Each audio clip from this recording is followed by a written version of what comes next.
Esta reflexión la he titulado, hermanas, Mi vivencia de los consejos evangélicos a la luz de la palabra de Dios.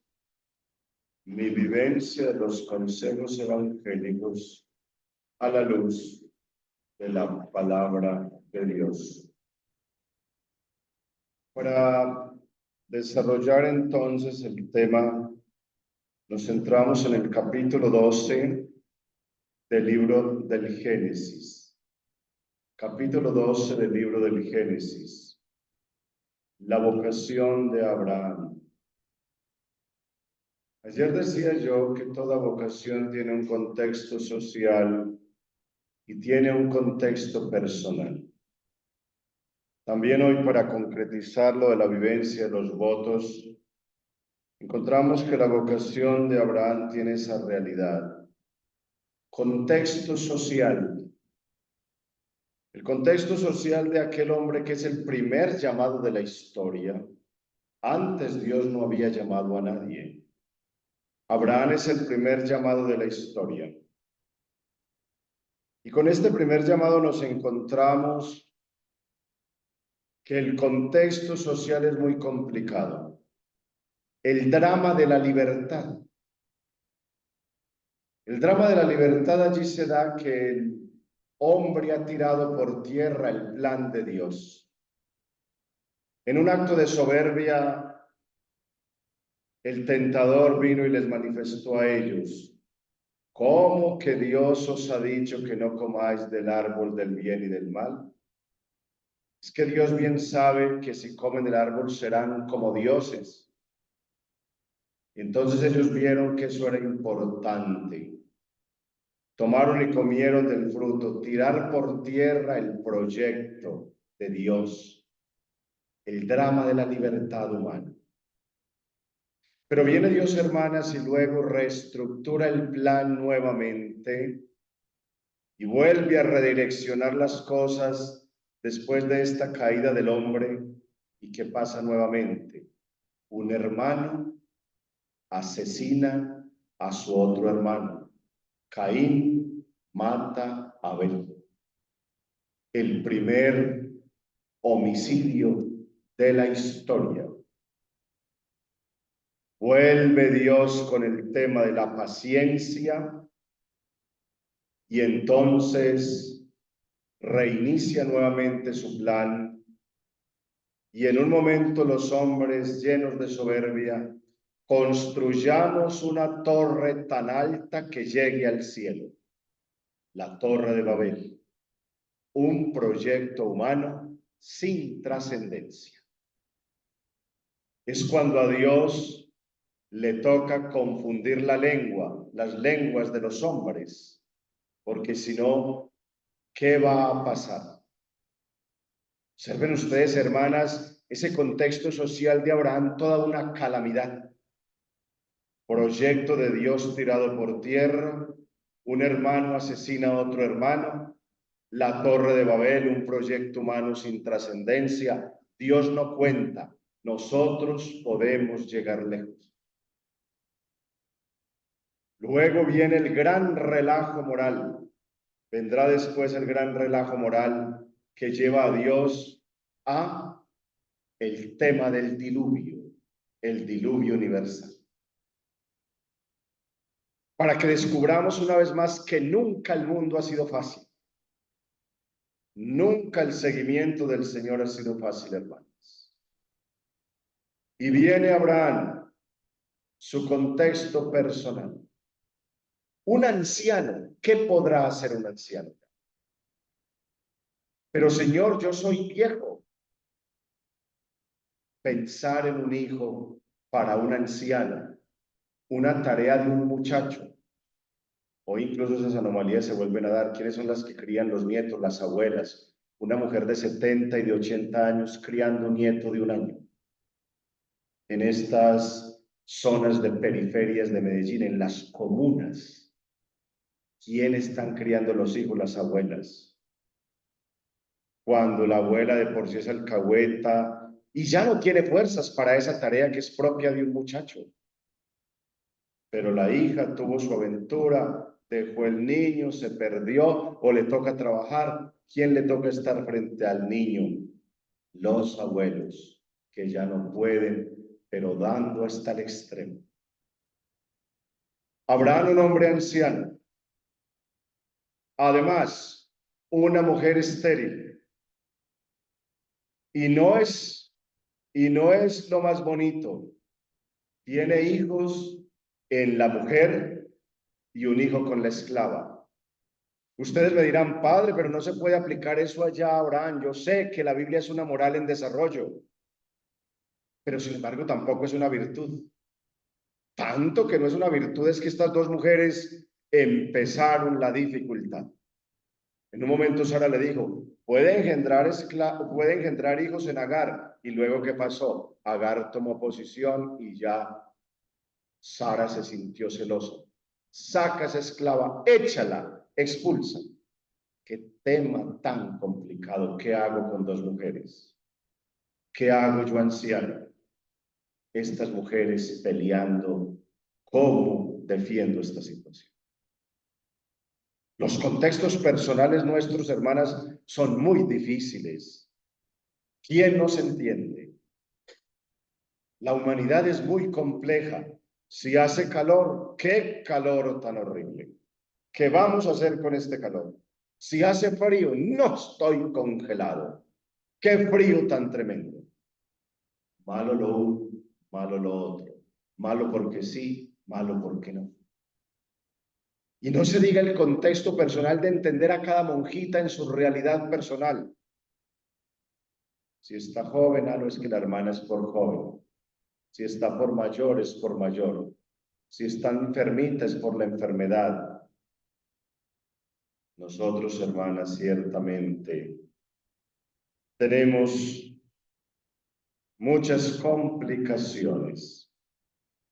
En ese contexto personal de Abraham, Dios lo llama. Y lo llama, como dije, en Aram, que significa cruce de caminos. El cruce de caminos de Abraham es, pero es que soy viejo, pero es que mi esposa es anciana, pero es que ella es estéril, pero ¿yo qué hago? Sin embargo, hermanas, Dios lo llama. De ti haré una gran nación.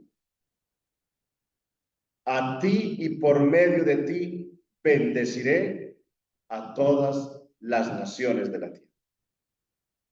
¿Y qué le pide a Abraham? Le pide, capítulo 12. Yahvé dijo a Abraham, vete de tu tierra, vete de tu patria y de la casa de tu padre. Esa triple petición, hermanas, deja tu tierra. Ustedes saben lo que implica dejar tierra. La tierra indica el suelo.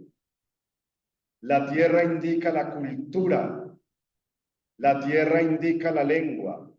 La tierra es la realidad que nos define. Dejar la tierra es romper con todo lo que nos define. Tan que la tierra nos define es que yo escucho a alguien que recorta las palabras al final y yo digo, usted es costeña. Yo escucho que habla medio tirado y así que, pues, usted es paisa. Y escucho más bien que habla como un poco golpeado. Usted es santanderiana.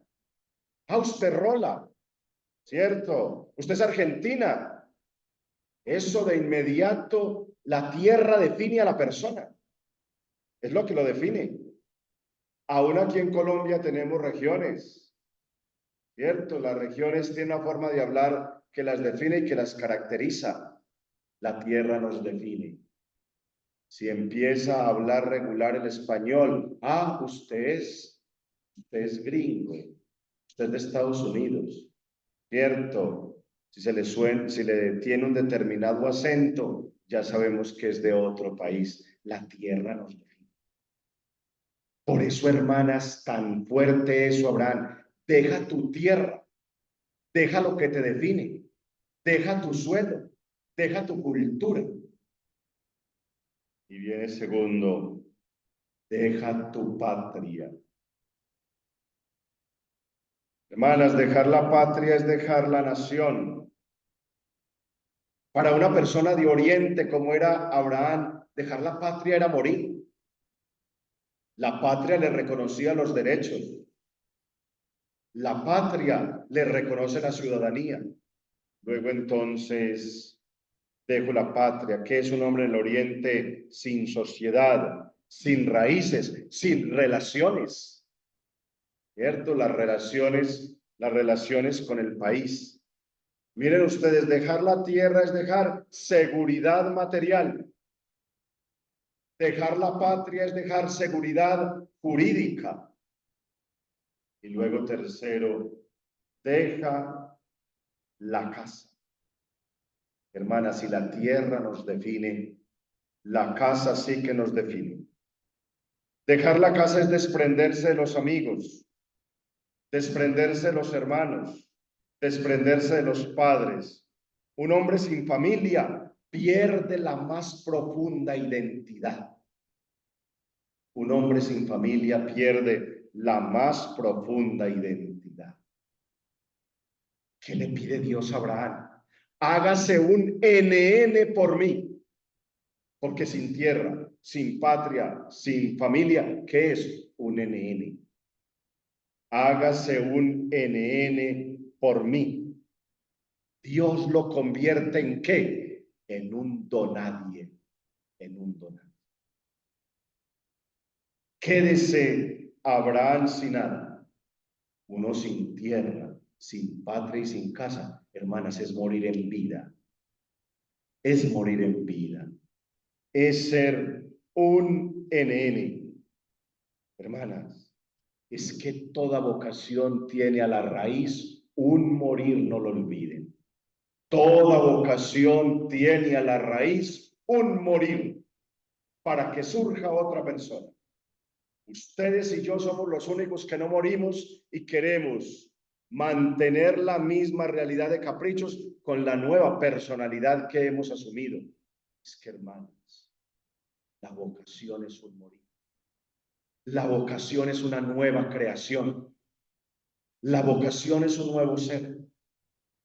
El día que yo me postro para ser sacerdote, no me levanto el mismo. El día que usted profesa sus votos, no se levanta la misma. Es una criatura distinta. La vocación es un morir. La vocación es una nueva creación. Es una nueva creación. Por eso Dios le dice a Abraham, deja tu tierra. Es decir, hermanas, Abraham es el primer Anahuí de la historia. Es el primer Anahuí de la tierra. Es muy lindo. ¿Por qué le quita patria? ¿Por qué le quita tierra y por qué le quita casa? Porque tu gran fortuna soy yo. Tu gran seguridad soy yo. Yo estoy contigo. Ayer le dijo a Moisés, hablamos, yo estoy contigo. Yo seré en ti.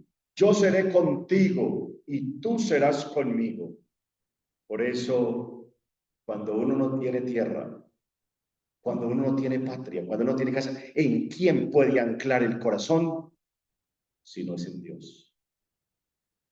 Hermanas, es que no hemos entendido la pedagogía de Dios. Es un Dios celoso. Es un Dios celoso que nos quita cosas para que quitándonos cosas nos anclemos en Él y solo en Él. Porque dice Oseas, la llevaré al desierto. ¿Por qué la lleva al desierto? Porque en el desierto no hay encantos para entretenerse. Porque en el desierto no hay cosas para ver. En el desierto la persona tiene que abrir los ojos. ¿Qué hago? Entonces los ojos se abren. En el desierto los ojos se abren porque la angustia, por donde salgo, los ojos se abren. El corazón se sacude y palpita. Me voy a perder, voy a morir en el desierto. Entonces, mire, los ojos se abren y el corazón se agita. Ese es el bello contexto, que en ojos abiertos y corazón agitado, Él quiere hablar. Además, el desierto no invita a quedarse. El desierto acelera el paso, porque el llamado del Señor no es tema de tranquilidad. En el desierto se acelera el paso. Pero en el desierto no hay nada bonito para ver. Dios dice, la llevo al desierto porque como no hay nada bonito para ver, o se entretiene conmigo o se entretiene conmigo. Ni tonto que fuera para llevarla a un centro comercial. Ni tonto que fuera para llevarla a un centro comercial sin tierra, sin patria, sin casa, desierto. No invita a quedarse, tu corazón palpita, tus ojos se abren y tú caminas. Es el bello contexto para encontrarlo a Él.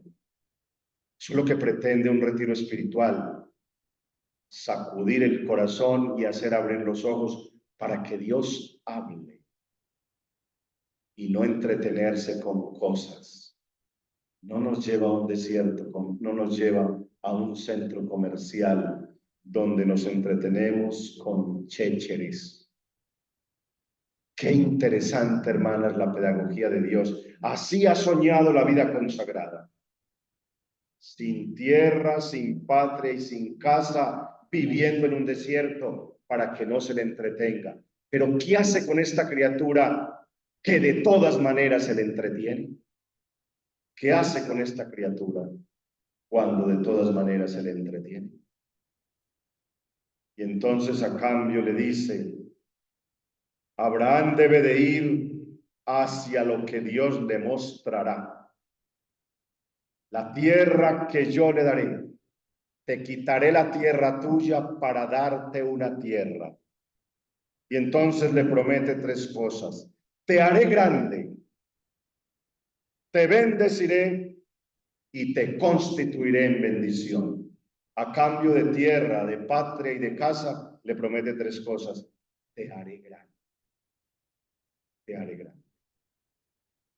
Hermanas, ¿quién lo creyera que una simple religiosa como la Madre Caridad, como Laura Montoya, cuando llegan a los altares, discuten, bueno, ¿de dónde es? Un pueblo la reclama, otro pueblo la reclama. Te haré grande.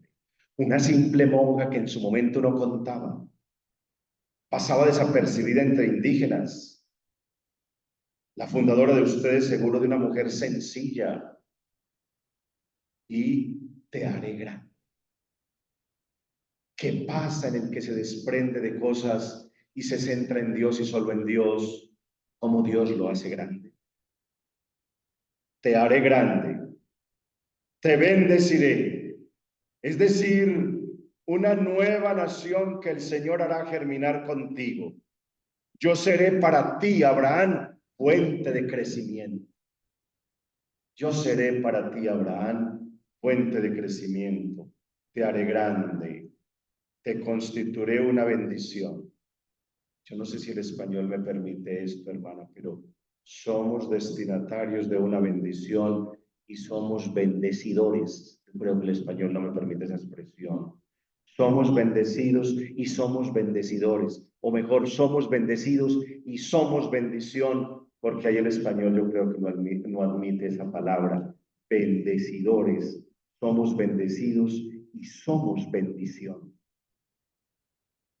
Usted a lo mejor ni yo lo entendemos, pero nuestras familias sí entienden.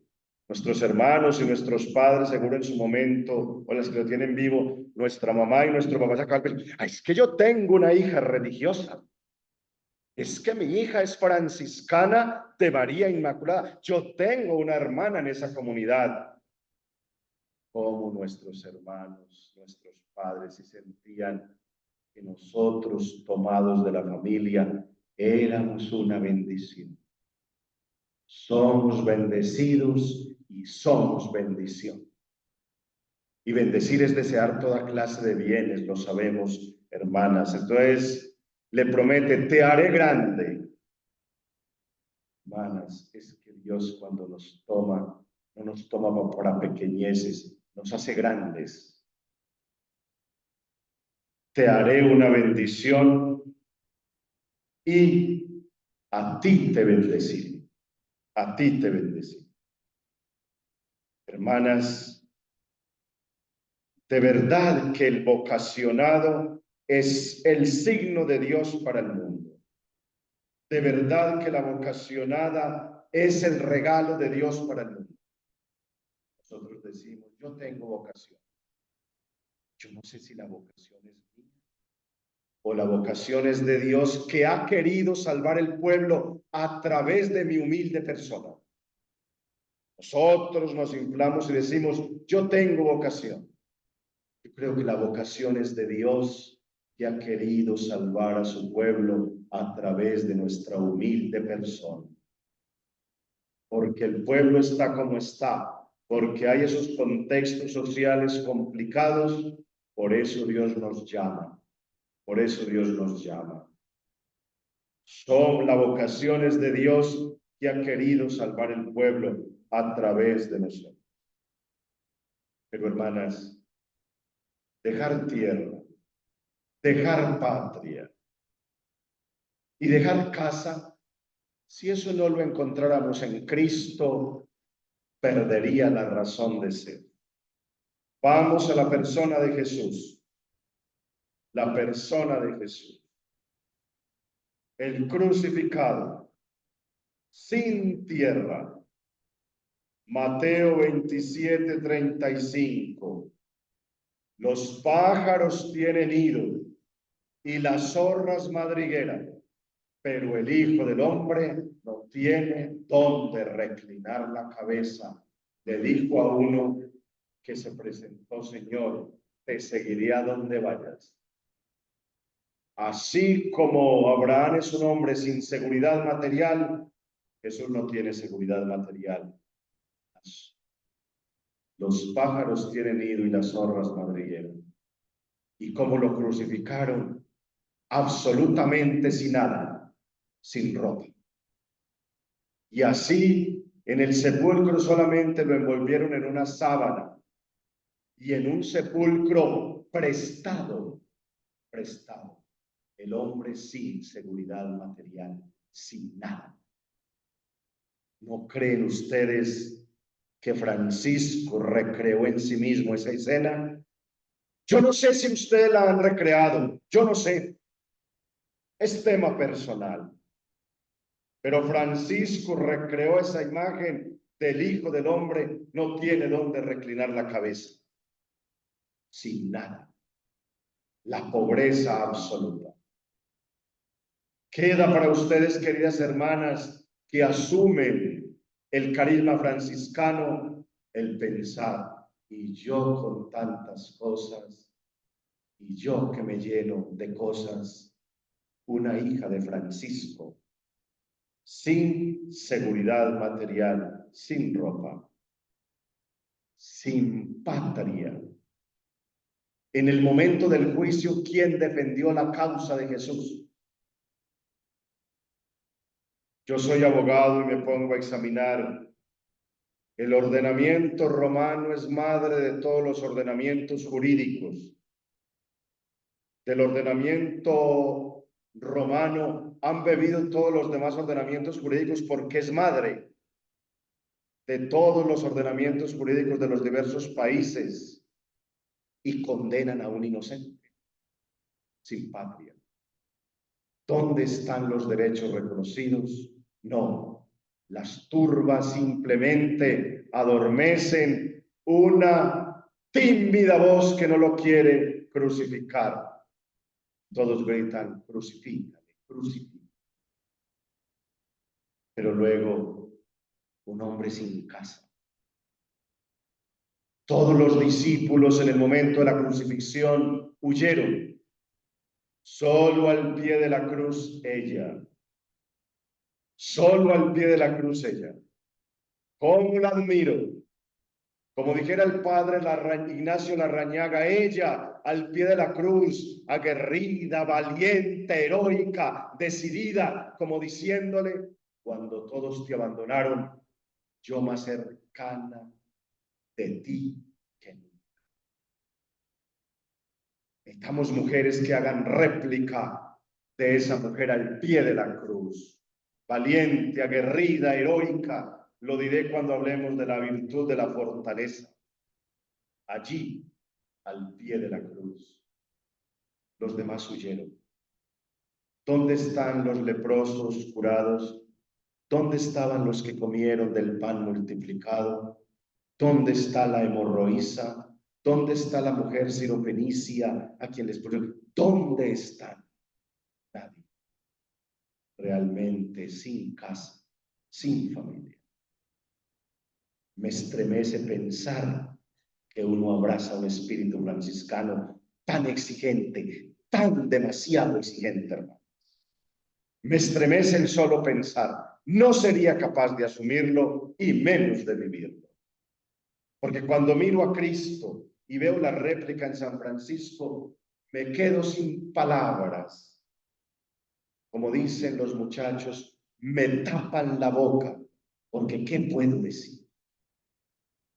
El espíritu franciscano es sumamente exigente porque es repetir a Cristo sin seguridad material, a Cristo sin seguridad jurídica, a Cristo sin seguridad moral, sin familia. Una religiosa asume ese mismo proyecto. Una mujer sin seguridad material, sin seguridad jurídica, sin seguridad moral. Pero esto, ¿cómo lo encontramos en la vida consagrada? En la vida consagrada, deja tu tierra, pobreza, deja tu patria, obediencia, perder seguridad para simplemente obedecer. Deja tu casa, el amor, para vivir la castidad. Hermanas, ¿qué es la vida consagrada? Si en Abraham decíamos que era el primer anahuín de la historia, si en Abraham decíamos que es un NN por Cristo, porque uno que no tiene tierra, que no tiene patria y que no tiene casa es un NN, en la vida consagrada, ¿qué es esto? Es una experiencia de vaciamiento. La religiosa vive una experiencia de vaciamiento. ¿De vaciamiento de qué? De cosas, para ser pobre. Vaciamiento de sí misma para obedecer.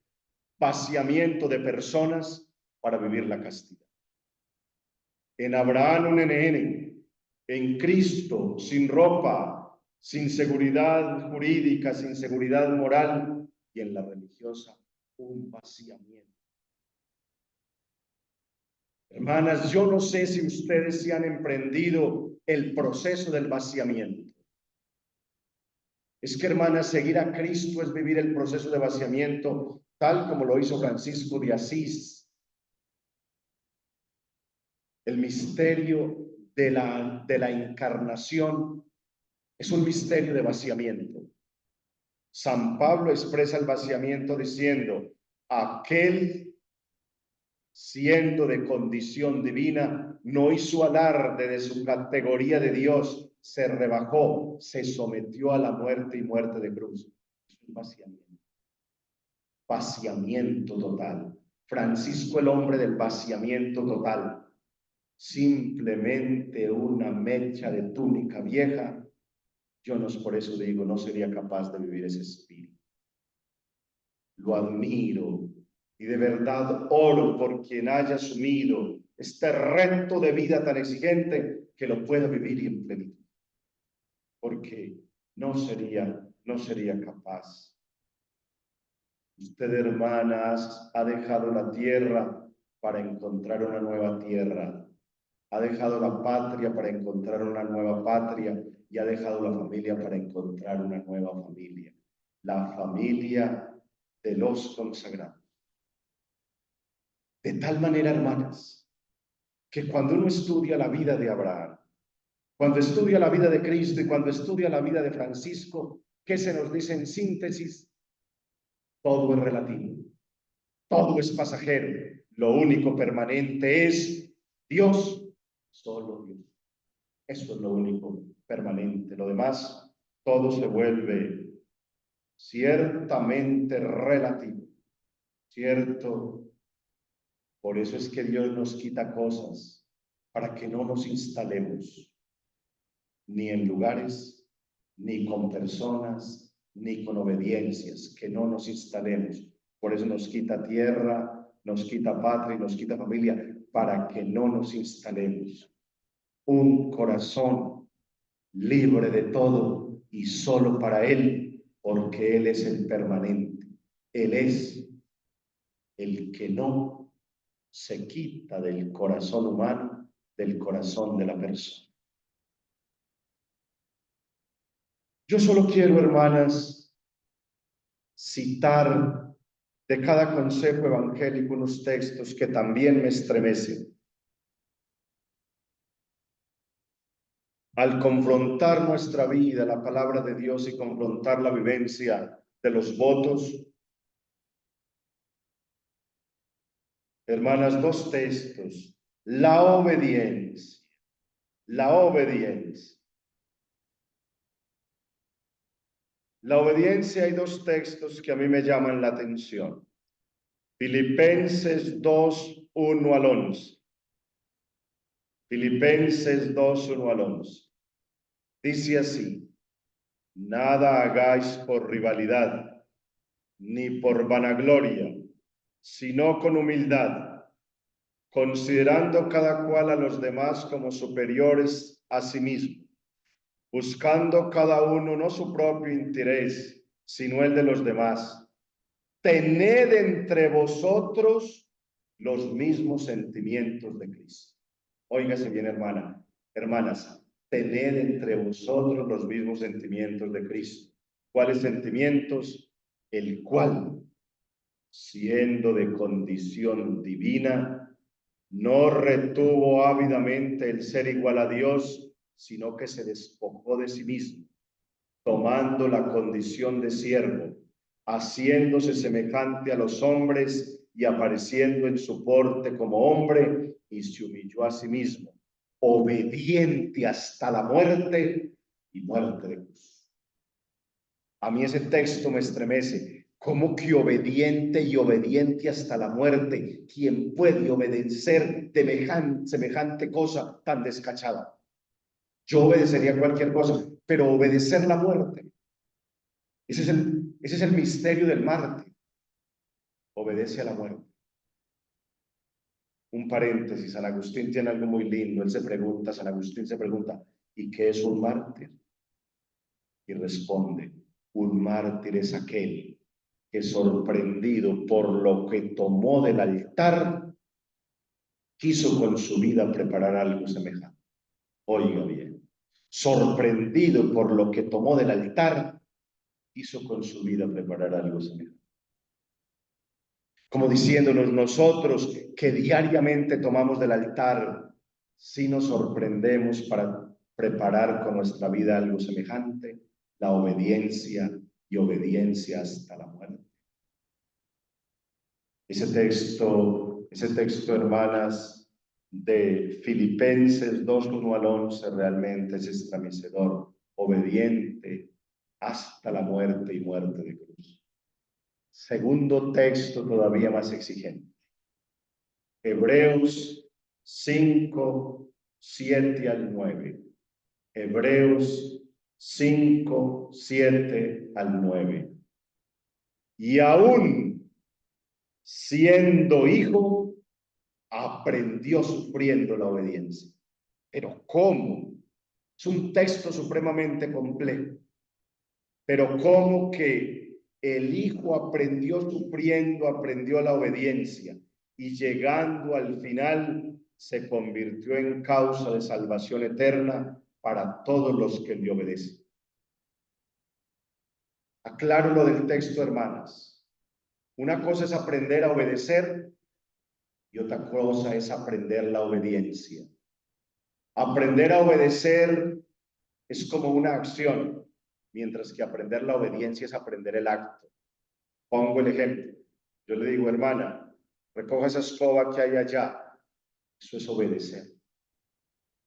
Pero aprender la obediencia como acto permanente que me identifica y en el que me muevo.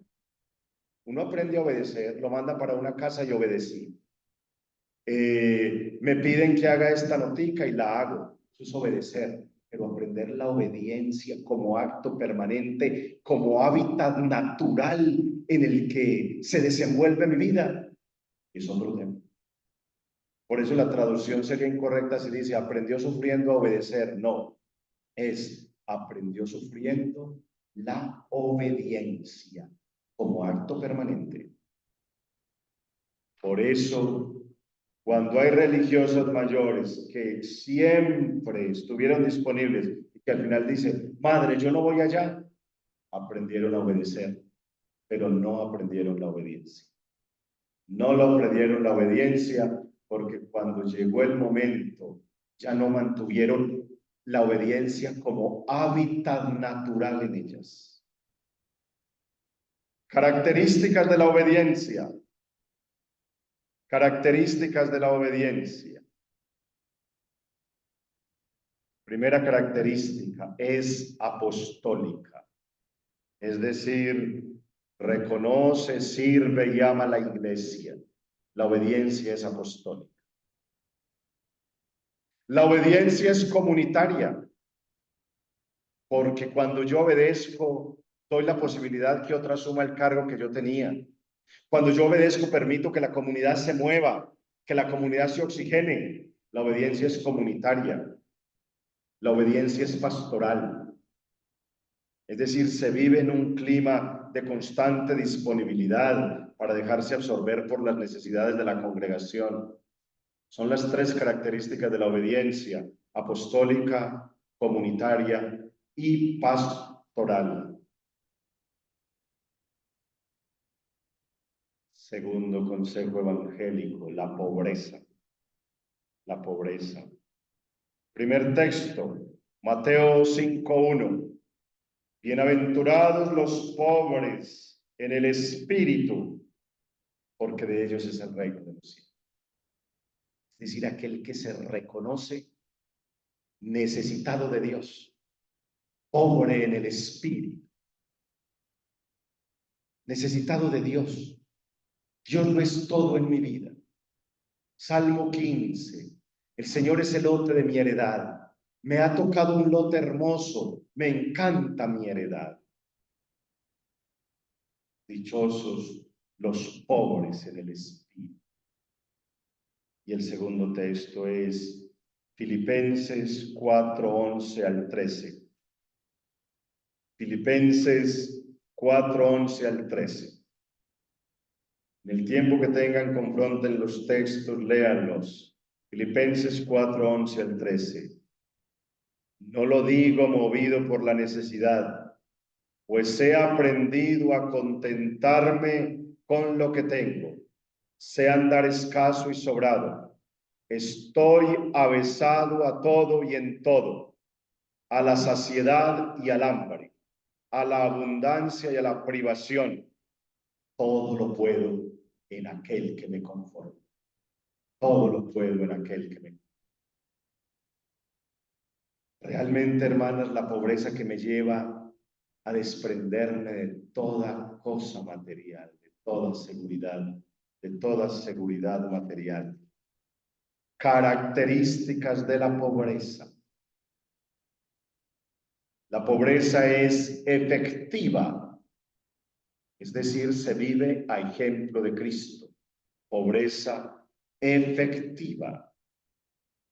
Que se note la pobreza, que se vea, porque ella es efectiva. Segunda característica, la pobreza al servicio del evangelio. Implica desprendernos de comodidades, de cosas, para tener libertad en el anuncio. Pobreza al servicio del evangelio. Tercera característica, la pobreza es humildad. Es una sumisión de todos los bienes al supremo bien, Jesucristo el Señor. Sumisión de todos los bienes al supremo bien, Jesucristo, Dios, su reino. Pobreza humilde. Cuarta característica, La pobreza es transparente. Hermana, esto me dio, esto es la de vuelta, esto compré, esto traje, es con toda claridad. Pobreza transparente. Quinto, pobreza solidaria. Se trata de compartir con el otro. San Pablo VI decía, sobre la propiedad privada pesa una hipoteca social. Lo que se nos ha dado es de todos y para todos. Pobreza solidaria. Y por último, la pobreza es profética. Anuncia aquel reino futuro donde realmente no tendremos nada. Incluso dice Dios, Jesús, nadie tomará marido, nadie reclamará nada, seréis como ángeles. De modo que la pobreza es profética, anuncia la realidad futura. Y por último, la castidad. Un texto, Mateo 19, 10, 12. Mateo 19, 10, 12. Hay eunucos que los hace el seno materno. Hay eunucos que los hacen los hombres. Y hay eunucos que se hacen por el reino de los cielos. Es un texto muy lindo que muestra que la castidad es una elección en libertad y para la libertad, que muestra que la castidad fue mi elección, yo quise, yo la deseé, yo pensé que era bueno para mí y la quise elegir. La castidad sin casta. Y entonces, hermanas, cómo es de lamentable cómo los religiosos, sacerdotes y religiosas, cómo vamos supliendo el apego a personas, el apego a un animal, el apego a cosas, el apego a una cantidad, perdónenme la expresión, de chécheres que nos quitan la libertad. Uno va a una casa cural y encuentra varios perros, varios pájaros, varias loras, ¿cierto? Porque el padre, el afecto, necesita los animales, desprendidos de cosas para que realmente nos apoyemos en Dios y solo en Dios. Características de la castidad. La primera, la castidad es original, es decir, se vive según las enseñanzas del Evangelio. No hay que inventar cosas raras. La castidad es original. Se vive de acuerdo a las enseñanzas del Evangelio. Original como es allí. Cristo no tomó esposa. Algunos discípulos no tomaron esposa. Es original. Segunda característica. Es esponsalicia. La religiosa que no se siente esposa y que no vive como esposa se frustra. Se nos llamó para ser esposos, para ser esposas. Usted tiene el amado. ¿Cómo quisiera que entiendan esa condición esponsal que se da la plenitud? ¿Cuándo? Cuando usted le recibe en la Eucaristía. Yo no sé si han entendido que yo de alguna manera, después de la comunión, hago algún eco, pero no es en todas las misas, más con la vida consagrada, porque yo quiero realmente que la vida consagrada sienta que esa es la cumbre de la esponsalidad. Hace 15 días le prediqué retiros a una comunidad religiosa de las dominicas de la Providencia Social Cristiana. ¿Y cuál era el tema que ellas me pidieron? La esponsalidad. Entonces era base de preguntas. ¿Qué siente la esposa? ¿Qué vive la esposa? ¿Cómo ama la esposa? ¿Cómo sueña la esposa? ¿Cómo vive la esposa con las demás elegidas? ¿Cierto? Todo eso de la esponsalidad. Usted es esposa de Cristo. El Papa, como para hacernos sentir la esponsalidad, el Papa tiene algunas expresiones fuertes. Nosotros nos ha dicho así como curas plateros. ¿Cómo les ha dicho la religiosa? Solterones. ¿Cierto? Es una expresión un poco fuerte para decir, ni amamos, ni nos dejamos amar. Ni amamos, ni nos dejamos amar. Y muestra evidente que en las mismas casas locales se ve eso, que la religiosa no ama, ni se deja amar. Es religiosa que puede vivir una dificultad y entonces ni ama ni se deja amar. ¿Cuántas veces nos han dicho, déjese amar que eso no duele? Déjese amar que eso no duele. Hermanas, y en las fraternidades, amen y déjense amar. Por favor, amen y déjense amar. Entonces es esponsalicia. Y tercera característica, la castidad es escatológica. Escatológica porque ella anuncia una realidad futura. Ella anuncia una realidad futura. En el cielo nadie tomará esposo y nadie tomará esposa. Seréis como ángeles. De tal manera que hemos cumplido así con el confrontar nuestra vida y los consejos evangélicos con la palabra de Dios. Mujeres que se confrontan con la palabra de Dios. Sin tierra, sin patria, sin casa. El Hijo del Hombre no tiene donde reclinar la cabeza. En el momento del juicio simplemente obedezca y obedezca hasta la muerte. Y la familia, solo María al pie de la cruz. Al confrontarse, mujeres que se confrontan con este misterio, ¿realmente lo viven? Habría, hermanas, que situar luego unas preguntas. ¿Cuáles son las mayores dificultades para vivir este trasplante? ¿Cuáles son las mayores dificultades para vivir este trasplante de dejarlo todo y vivir sin nada? ¿Cuál es la mayor dificultad en su vida para hacer este trasplante?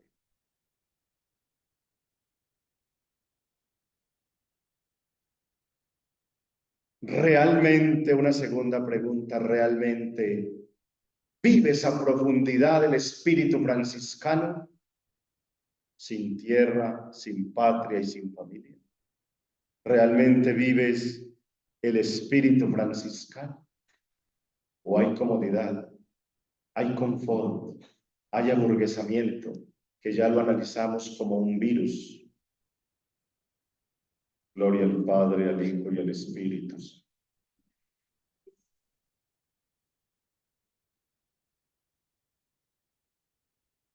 Hermanas, como yo tengo un compromiso que debo atender en la ceja, entonces expondré el Santísimo. Lo dejo expuesto, queda para el momento de contemplación y de oración. Ustedes en el momento de la cena, las hermanas que están encargadas de la sacristía, reservan el Santísimo y espero nos encontremos, seguro regreso esta noche y si no mañana, con toda seguridad estaré aquí para la oración del laudes y la oración y la reflexión de la virtud de la caridad. Tranquilas que yo me voy, pero volveré.